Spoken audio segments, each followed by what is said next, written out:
morning, everyone, and Richards, thank you for the invitation. I'm very pleased to be speaking to you here in Riga. It's my first time here in the city. I'm a bit of an outsider to this event in two senses. One is that I am not a full-time professional in the language industry, as I know many, if not all of you, are. But the second way which I'm an outsider here is that, as you might have detected from my accent, I'm not even European. I'm an American, a correspondent for The Economist in Berlin, married to a European, by the way, to a Dane, a Europhile who studied European languages, history, and politics for the past 20 years. But I'm still very American deep down in my bones. So what I'd like to do, since I can't tell you anything about the technology behind the multilingual single market that you don't already know, I'd like to give you the outsider perspective as a non-professional and also as a non-European.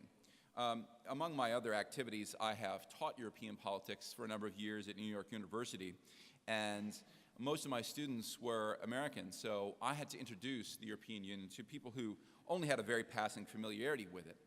And I often found it was important to set some records straight at the very outset, explaining that the EU is not just part of the alphabet soup of international organizations, the IMF, the UN, ASEAN, APEC, the African Union, the Organization of American States, and so on and so on.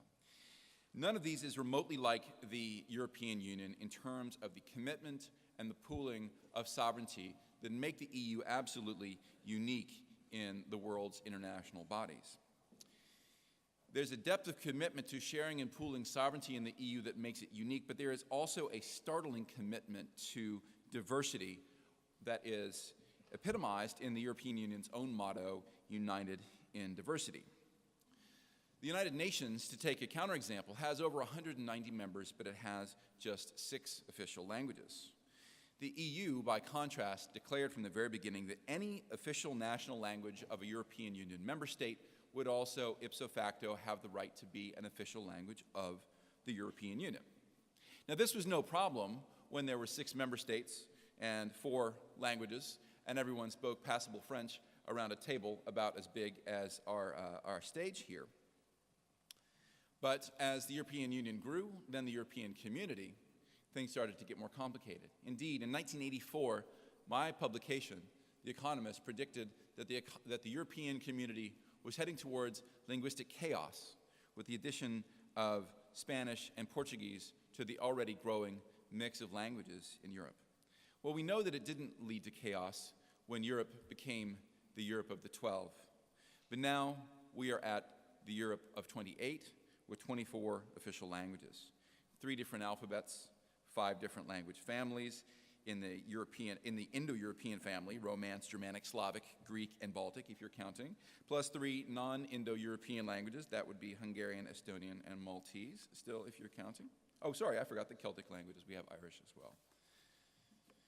So who knows if those 6 countries sitting around that small table in the middle of the 1950s would have made the same commitment to language diversity if they knew that the 6 would become 28, that their 4 languages would become 24, that Maltese, that Irish, that Latvian would one day be official languages of the European Union. They would have had no idea. They might have thought the project would turn out very differently. They might have said, maybe let's not make every single language official. I'm not sure if we can handle Maltese, Latvian, Greek, Bulgarian, Romanian, Finnish, Portuguese.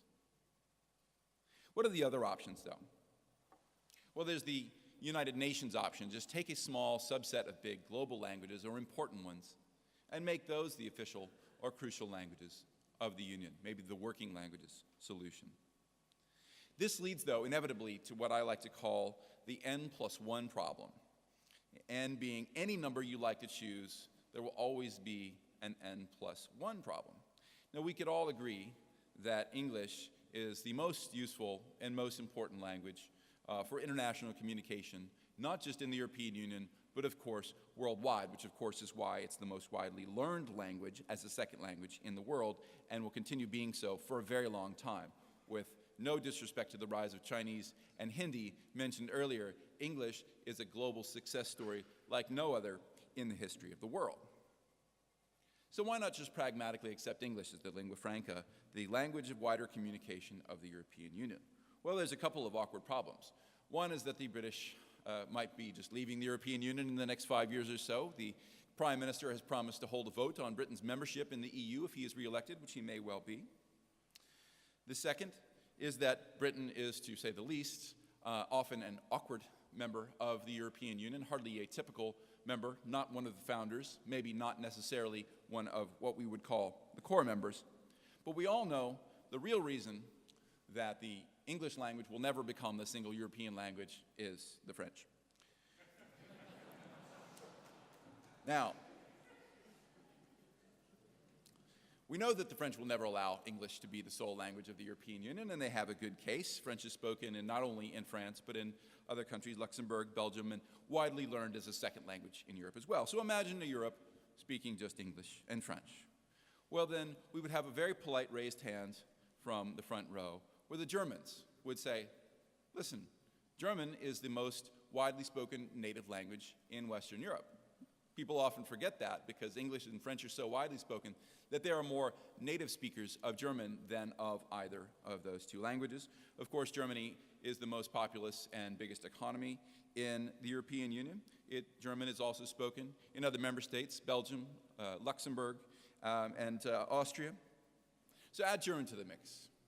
Well, now you'll have another hand raised, maybe not so politely this time from the Spanish, who say, we have a great world language, as was mentioned earlier, Spanish, one of the truly global languages. It's outrageous that 3 would be chosen and not Spanish. So let's add Spanish to the mix. Now another hand will be raised. This time the Italians will say, if Spanish is on board, we have to be on board. No way they're getting in without us.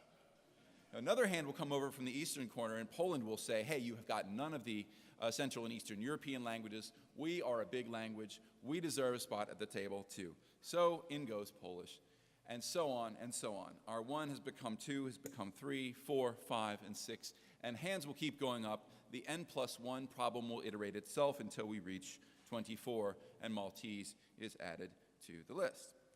So this is where we are today. In fact, we would have 23 official languages, except that the Irish, a country in which not a single living human being is a monolingual in the Irish language, nonetheless asked and insisted and were granted the right to make their language, the Irish language, an official language of the European Union as well. This commitment to diversity is stunning and unprecedented in any other international institution in the world. It makes European distinct, and it makes it fascinating for an outsider like me to learn about and to study. Now, I haven't even mentioned, beyond the 24, the many other languages to which Europe is a home. There are, in fact, over 300 languages native to Europe, some of them rather large and important. Take, for example, the Catalan language, a regional language of Spain and southern France, which is spoken by more native speakers than EU official languages like Swedish or Czech. So the European project has also responded with generous support for and, in theory, commitment to not just the EU's 24 official languages, but to regional diversity and respect for minority regional languages as well. Now, why make this commitment, this extraordinary commitment? Because diversity matters. We all could agree with that simple statement, but it matters especially in the context of the European Union. As I started my talk this morning, and as I start my explanation of Europe to American students, the commitment to sharing sovereignty in Europe is unlike any ever tried in world history. Sovereignty is a powerful concept, and nations are understandably reluctant to give it up. They do so only when the benefits are significant, when they are so great that they outweigh the traditional fear to share, to pool, or to cede sovereignty. But no country in Europe or anywhere else would be willing to make that commitment without promising its own voters that they are not giving up their identity with their sovereignty. Pooling sovereignty does not mean melting into a wider community where different regional, linguistic, and cultural identities will disappear into one European project. If that were the stated or even the implicit goal of the European Union, voters would reject it. This commitment to diversity at the European Union is complicated and it is expensive. One of the European Commission's own biggest budget items is, of course, its own translation service.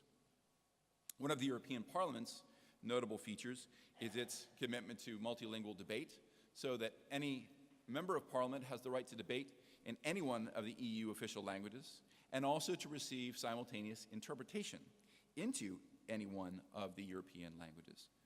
This means that we have theoretical pairings of all 24 languages, possibly Irish to Finnish, maybe Maltese to Czech, Latvian to Portuguese, or any other pairing that you can think of. I calculated that there are 276 one-way pairings, which means that English-German and German-English count as one pairing.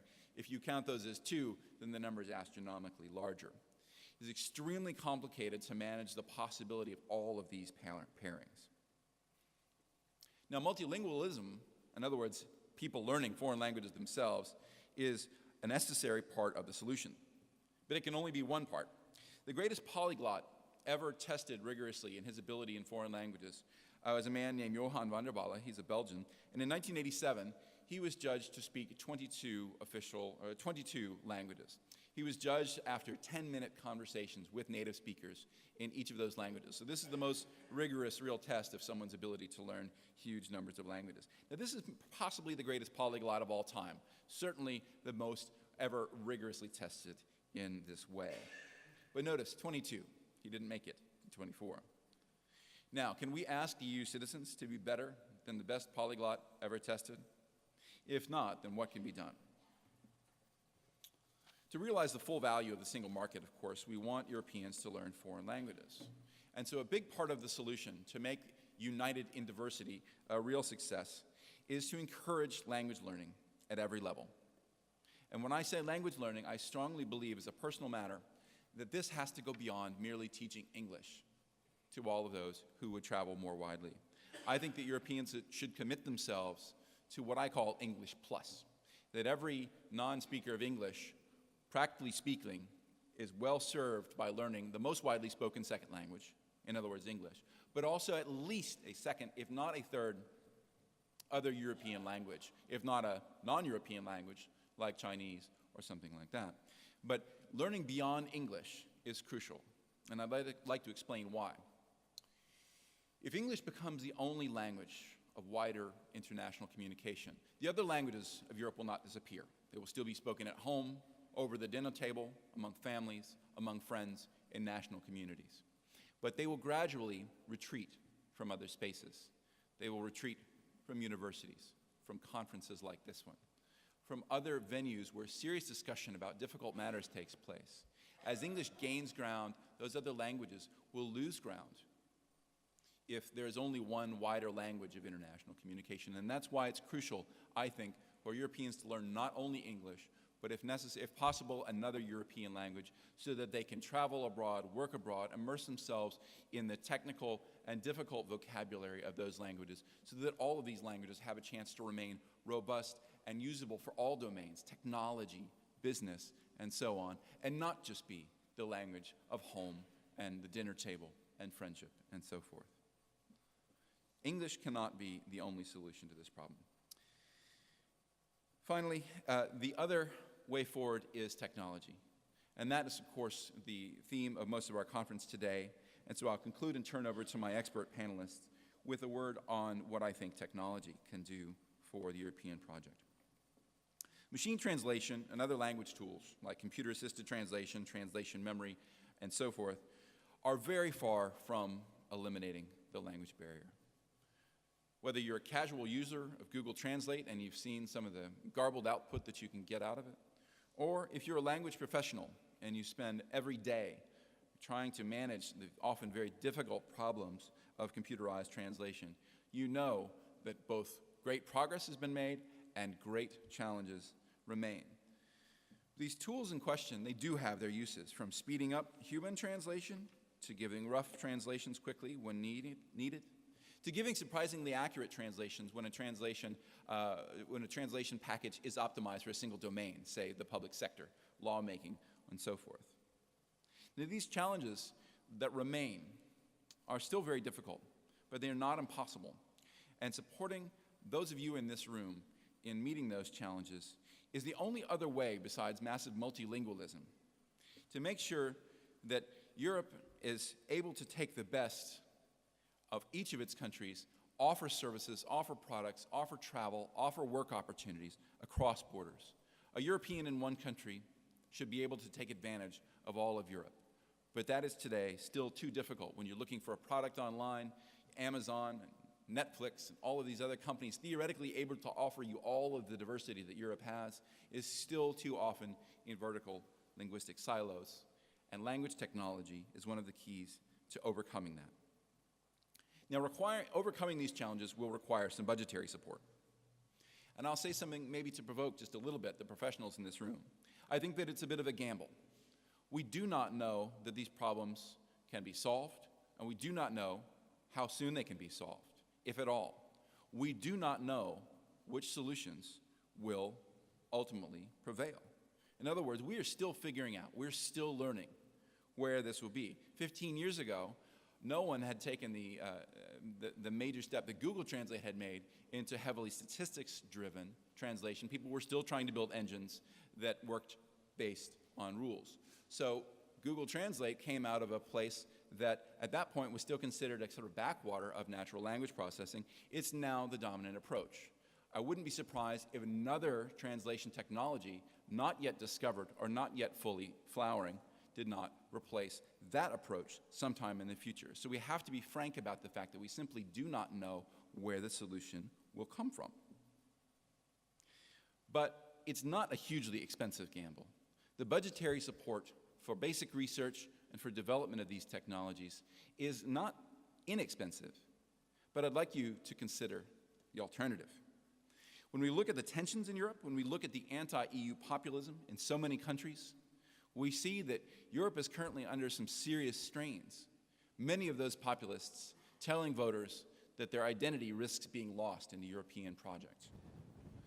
We don't want that to happen. Nobody in this room wants that to happen. The fraying and perhaps even the exit of members from the European Union would be catastrophic for all of those inside and out and for the European project and perhaps even peace on the continent as a whole.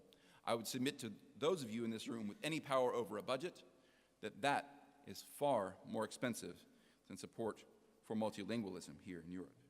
So the EU, with its admirable commitment to programs like Erasmus and to language teaching, should also support the efforts of those of you in this room, those of my colleagues here on the panel, in making the multilingual single market and multilingual Europe, and even this grand slogan, United in Diversity, more than just a slogan.